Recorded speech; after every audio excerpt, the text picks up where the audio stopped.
These were the top 3 most popular results on Google when you write that in. Result number 1, John Oliver is not funny. Number 1, result number 1, this is my job. If I'm not funny, this is pointless. It's just me spewing off a series of factually inaccurate statements and then pausing for silence. British comedy has a long history of making fun of the establishment. Take Monty Python or Blackadder, for example. But for the past few decades, no one has done it as successfully or on the same scale as John Oliver. A man the Times newspaper described as a British failure. And yes, the Times is a right-wing publication. This is an article from the Times, a big newspaper. Big newspaper, yeah, Murdoch owns, so he can go himself. Yeah.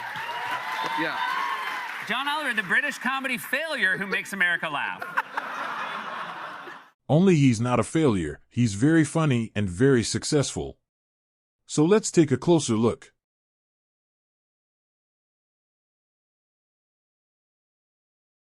John's story starts at the Cambridge Footlights, a sketch comedy troupe founded and run by students of Cambridge University. Their influence on the British comedy scene is unparalleled, with its alumni including several members of Monty Python, Hugh Laurie, Stephen Fry, Emma Thompson, Salman Rushdie, and King Charles. Seriously. And having the same roots as Monty Python played a huge part on John's style, that is, the idea of getting into trouble with your comedy. Have you always liked the feeling of being a bit in trouble? Me? So I was talking to Terry. Has that been something that ran through everything, the way that you wrote, was trying to get into a bit of trouble? Yes. What? Well, it was particularly... I can't hear you. Sorry, what was that? Have you always liked getting in trouble? What? No, we avoid that. We just... We're very conservative, really. Yeah. But we do like that. Okay, now, that's better. That's better. We do like to keep close, yeah. But more on that later. John cites his other influences as Armando Iannucci, David Letterman, Peter Cook, Jon Stewart, and along with every other comedian in the world, Richard Pryor.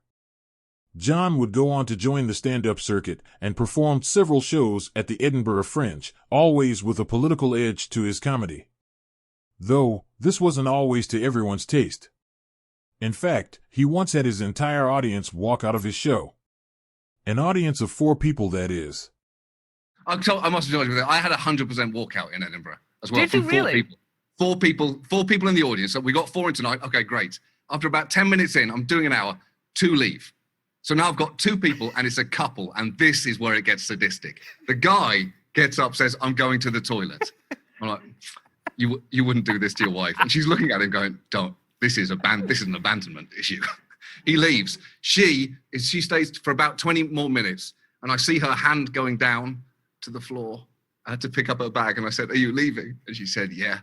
And I will never, ever forget the sound of the door closing behind her.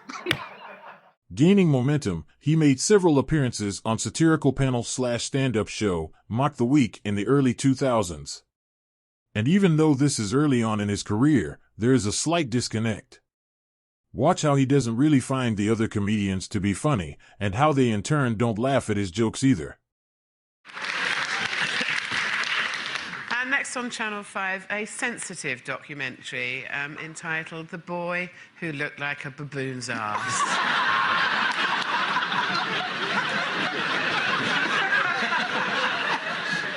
You're watching ITV1. Why are you doing that? I've got the listings in front of me, and we've got nothing. Nothing. He was making a living, but hadn't really broken through to the level he was capable of. His big break came when he got a job as a writer and eventual performer on The Daily Show in 2006, as recommended by fellow Brit, Ricky Gervais, who had never actually met him but was familiar with his work.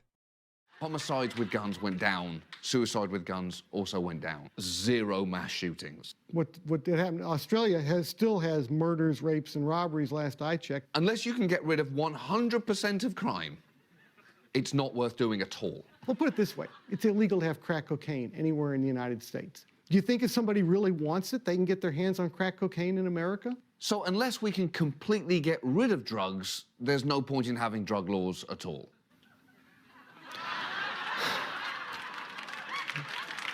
Let me think about that for a minute. John's style is exactly what Americans like best from the British. An unusual accent and exaggerations sprinkled with absurdist humor. A skill he would have developed during his time in the Footlights. During this time, he also earned a recurring role on the sitcom Community, showcasing his cheeky British charm to a primetime audience. What say you and I blow this pop stand and head off for a spot of slap and tickle? I mean sex, in case the lingo hasn't made it to the States. I blew beneath the legal limit just this morning. Go! Fine, go kill John Lennon again, you loser! But he didn't want it to become a more permanent role, as he wanted to focus on The Daily Show. Clearly, political and social commentary is at the heart of what he wants to do.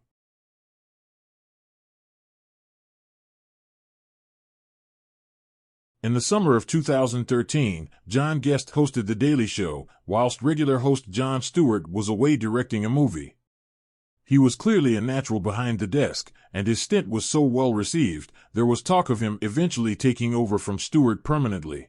Instead, by the end of the year, it was announced that he would have his own show on HBO, and a small piece of television history was made. Last Week Tonight is one of the most critically acclaimed and influential late-night shows of the 21st century. And, as HBO is a subscription-based network, it means he doesn't have to worry about sucking up to any advertisers. Such an environment is the perfect place for John to work in, and he pretty much has complete creative freedom. In fact, John often pokes fun at HBO and its business owners just because he can.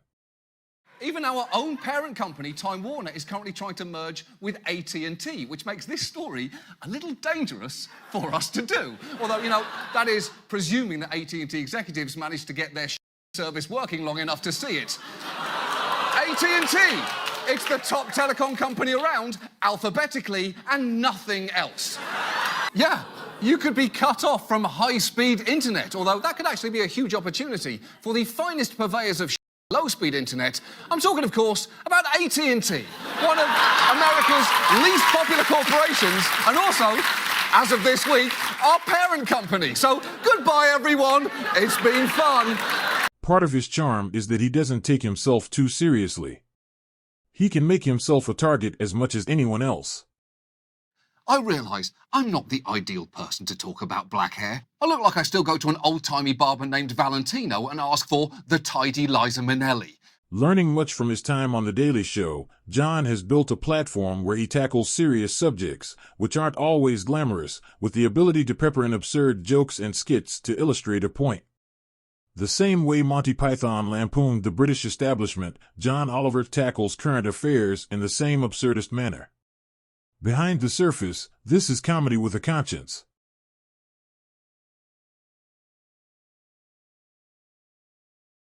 Part of what makes John so funny and original is that he's a rebel at heart. Trouble is fun for him. You can only imagine that the Americans are mad that we've gone. Right. It was really fun because, trouble is fun.